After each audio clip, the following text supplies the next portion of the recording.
누나 생리예요? 빨리 화장실 가서 싸고 와요. 이러면 안 된다고. 이러면 안 된다. 내 말이 아니고 이러면 안 된다고. 나를 포함한 남자들은 생리에 대해서 잘 모르지. 아유 솔직히 진짜 몰라도 너무 모르잖아. 잘 모르는 게 어찌 보면 당연한 일이야. 직접 겪는 게 아니니까. 그렇다고 그냥 모른 채로 지낼 거야? 어쨌든 우리는 여성들이랑 함께 살아야 되는데 나는 생리를 이해하지 않고서는 여성의 삶을 이해할 수 없다고 생각해. 그런데 생리는 대부분의 여성들이 인생의 대부분의 시간 동안 겪는 일인데도 불구하고 뭔가 부끄럽고 숨겨야 할 것 같다는 인식이 있잖아. 그래서 무슨 홍길동처럼 생리를 생리라고 솔직하게 이야기하지 못하는 경향도 있고, 때문에 생리에 대해 제대로 알지 못하면서 잘못된 인식을 가지고 있는 사람들도 많어. 특히 나 같은 남자들. 나를 포함한 남자들은 생리에 대해서 더 많이 알아야 돼. 그래서 오늘은 나랑 같이 생리를 공부해보자. 자, 생리란 뭘까? 사실 생리의 더 정확한 표현은 월경이란 말이야. 월경이 달마다 반복되는 여성의 생리 현상이라는 점을 에둘러 표현하다 보니까 생리란 말이 쓰이게 됐는데, 생리라는 말이 이미 보편적으로 많이 쓰이니까 그걸 문제 삼는 건 아니고 생리랑 월경이랑 같은 의미의 말이라는 것만 알아두라는 거야. 생리는 임신이 가능할 만큼 성숙한 여성이 겪는 생리 현상이야. 처음으로 월경, 즉 생리를 하는 걸 초경을 한다 그러고, 그걸 겪는 나이는 보통 12세지. 그리고 더 이상 월경을 하지 않게 되는 걸 폐경 혹은 완경이라고 하고, 보통 50세를 전후해서 찾아오는 게 일반적이야. 자, 아기는 어떻게 생기죠? 그렇지, 정자랑 난자랑 만나서 수정란이 되고, 이 수정란이 자궁벽에 붙으면, 좀 어려운 말로 착상을 하면 그때부터 점점 성장해서 아기가 되는 거잖아. 여성의 몸은 한 달에 한 번씩 한 개의 난자를 만들어내거든.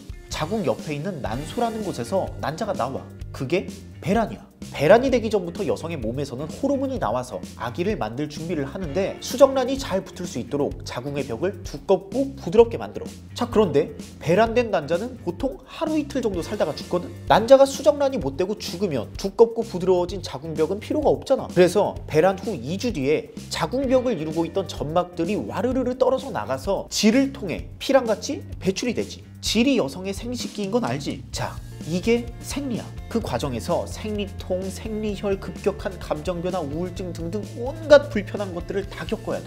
그래서 생리가 여성들의 영원한 적인 거고, 생리혈을 한 번 배출하면 끝나는 거냐고?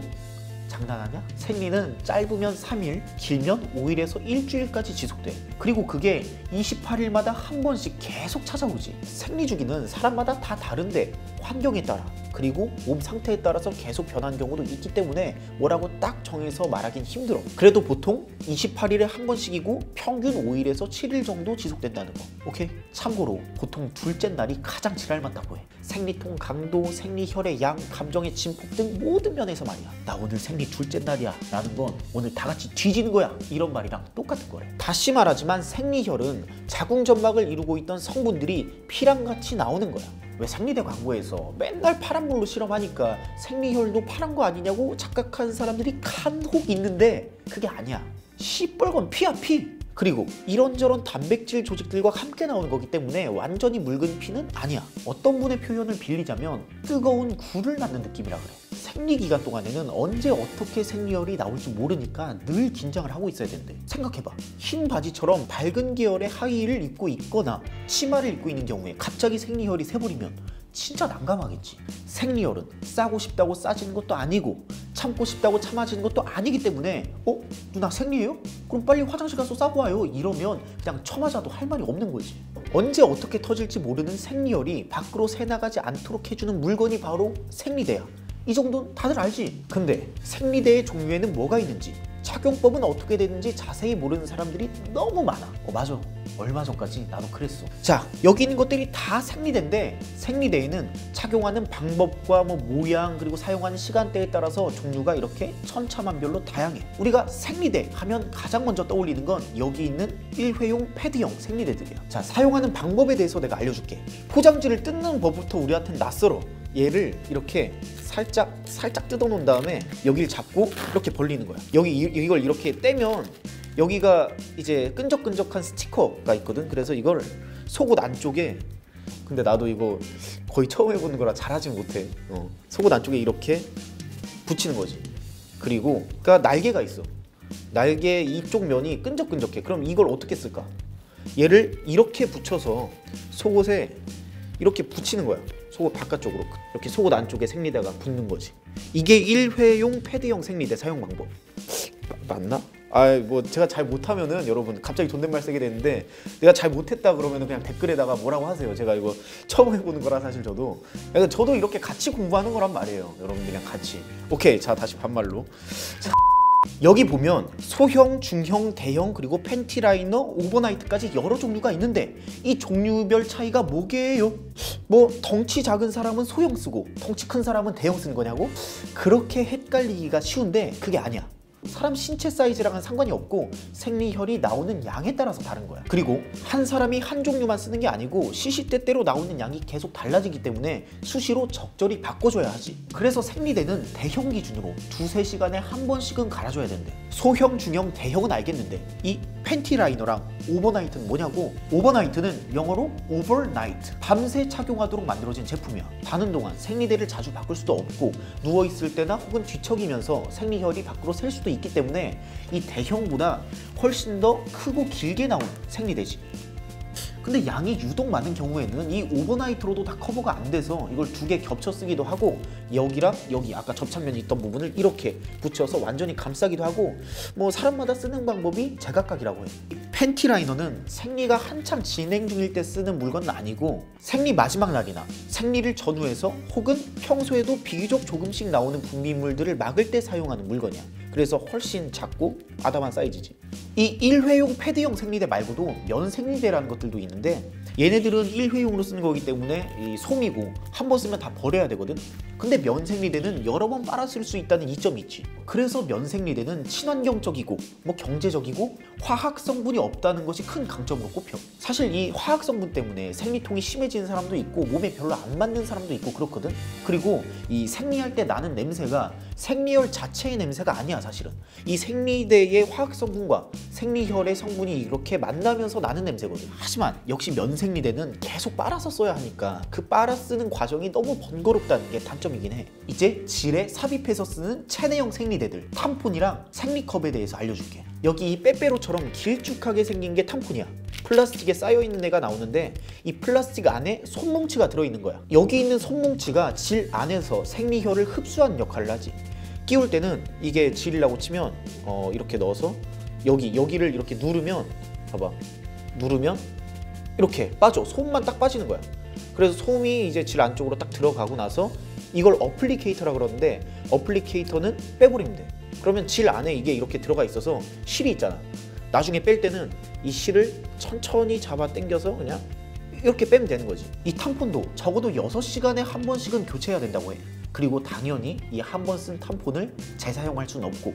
다음은 요즘 가장 핫한 아이템인 이 생리컵. 생리컵은 플라스틱으로 되어 있고 그래서 탐폰처럼 생리혈을 직접 흡수한 형태는 아닌데 자궁 경부, 그러니까 자궁 입구에 이렇게 붙어서 생리혈을 받아내는 역할을 하는 거지. 사용 방법은 먼저 이렇게 접어서 질 안쪽에다 이렇게 딱 넣으면 얘가 이렇게 들어가면서 딱 펴져. 그래서 자궁 입구에 바로 붙어서 진공 상태를 만들어내거든. 그 다음에 생리혈이 여기에 받아지는 거야. 그러니까 생리컵이지. 자, 이제 뺄 때는 얘를 잡고 이 밑에를 살짝 잡고 이렇게 비틀어서 진공 상태를 먼저 없애준 다음에 그 다음에 살짝 뭐 이렇게 해서 빼는 거라고 알고 있어요. 탐폰과 달리 생리컵은 씻고 소독하면 여러 번 쓸 수 있다는 게 가장 큰 장점이야. 그리고 교체 주기도 탐폰에 비해서 조금 더 길고 그래도 한 6시간, 7시간 뭐 그 정도에 한 번씩 교체해야 된다고 하더라. 이 삽입형 생리대는 생리혈이 몸 밖으로 나오기 전에 받아내는 거니까 패드형 생리대에 비해서 깔끔하고 착용한 채로 생활하기 편하다는 장점이 있어. 생각해봐. 비 오는 날에 축축하게 젖은 양말 신고 생활하는 거, 그것도 진짜 극혐인데 발이 그런데 하물며 사타구니는 어떻겠어. 근데 아무래도 사용할 때 삽입을 해야 되니까 좀 낯설어하고 무서워하는 여성분들도 있고, 잘 모르는 인간들이 삽입형 생리대 쓰면 처녀막 망가지는 거 아니냐? 뭐 질고 넓어지는 거 아니야? 뭐 끼면서 느끼는 거 아니야? 이런 소리들을 하는데 이건 다 개 잡소리야. 처녀막은 진짜 막혀있는 막이 아니라 이게 질이면 이 질 둘레를 둘러싸고 있는 이 섬유 조직이야. 천여막이 있어야 천여인 것도 아니고 천여막이 없으면 뭐 또 경험을 많이 했다 이런 것도 아니고 격렬하게 운동하다가 파손될 수도 있는 거라 그냥 질막으로 부르는 게 맞다고. 어떤 새끼가 만든 말인지 몰라도 천여막이라는 말이 진짜 이상한 거야. 그리고 야동에서 나오는 것처럼 질에 뭐 넣는다고 무조건 느끼는 것도 아니라니까. 생리컵이나 탐폰 보고 이상한 생각하지 말자.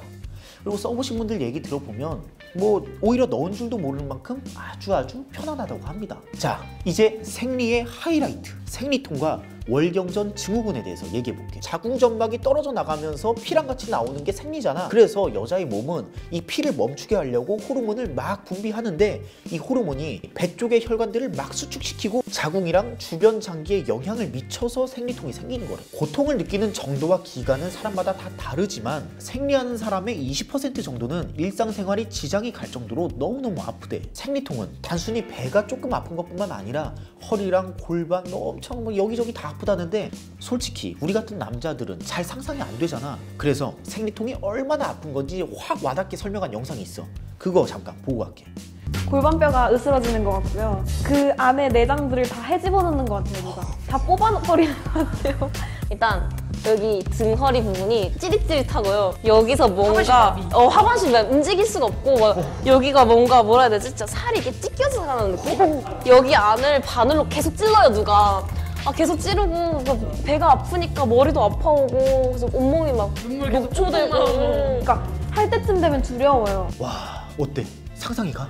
생리통이 정말 아픈 거구나 싶지? 생리가 불편한 건 생리혈, 생리통이 가장 큰 원인이지만 이 호르몬의 변화도 무시할 수 없지. 월경전 증후군이라고 알아? 이게 보통 생리를 하기 이틀에서 열흘 정도 전부터 시작돼서 생리를 하기 직전이나 직후까지 이어지는 거거든. 피곤하고 머리 아프고 허리 아프고 가슴이 갑자기 부풀면서 아프고 근육도 막 아프고 이렇게 몸이 아픈 것과 더불어서 우울하고 집중도 잘 안 되고 갑자기 막 화가 치솟고 이렇게 심리적인 증상까지 동반하는 증후군이야. 생리를 하는 사람 중에 적게는 20%에서 많게는 40%에서 50%까지 꽤 많은 사람들이 월경전 증후군을 겪고 있지. 여자가 생리하고 있을 때 예민하니까 건드리지 말라는 말 많이 하잖아. 일단 아프고 찝찝하니까 짜증이 최대치로 치솟을 수밖에 없고 거기에 호르몬의 변화까지 겹치니까 평소보다 더 민감해지는 거거든. 그러니까 생리를 겪고 있는 사람을 도울 수 있는 가장 확실한 첫 번째 방법은 일단 건드리지 않는 게 최선이라고 해. 괜히 스윗해 보이려고 욕심내다가 본전도 못 찾을 수 있으니까 그냥 깝치지 말고 가만히 있자. 그래도 만약 주변 여성분이 생리에 별로 좋지 않은 습관을 가지고 있으면 좋은 습관으로 바꿔보라고 권할 수는 있겠지. 간단한 조깅이나 스트레칭처럼 가벼운 운동은 생리통을 완화하는 데 도움이 돼서 추천을 할 수는 있지만 이게 뭐 만능은 아니라 추천했다가 핀잔 들어도 뭐 솔직히 할 말은 없어. 조심스럽게 권해봐. 생리를 할 때 자극적인 음식은 최대한 피하는 게 좋대. 그리고 커피, 콜라처럼 카페인이 많이 함유된 음식이나 초콜릿도 생리할 땐 별로 안 좋대. 술, 담배는 되도록 하지 말아야 하는 게 당연한 거고 가급적 따뜻한 물이나 차를 마시면 좋다고 해. 그리고 생선 종류 많이 먹으래. 특히 등푸른 생선이나 연어. 여자친구가 생리할 때는 같이 맛있는 연어를 먹으러 가면 좋겠지. 만약 생리통이 평소보다 더 심하거나 불규칙하면 일단 병원에 가는 게 좋대. 생리는 건강 상태를 체크할 수 있는 지표라고 하니까 평소랑 좀 다르다면 그냥 가볍게 넘기지 말고 무조건 병원에 일단 가보게 하기. 오케이? 자, 여기까지가 생리에 대한 핵심 정보를 정리한 거야. 이 영상 본 사람들 중에 생리가 생리열 한 번 싸면 끝나는 건 줄 알았던 사람들도 조금은 있겠지? 이제 그게 아니라는 걸 확실히 알았을 거야. 괜찮아. 남자가 생리에 대해서 잘 모를 수도 있어. 모르는 것 자체가 부끄럽거나 잘못된 건 아니야.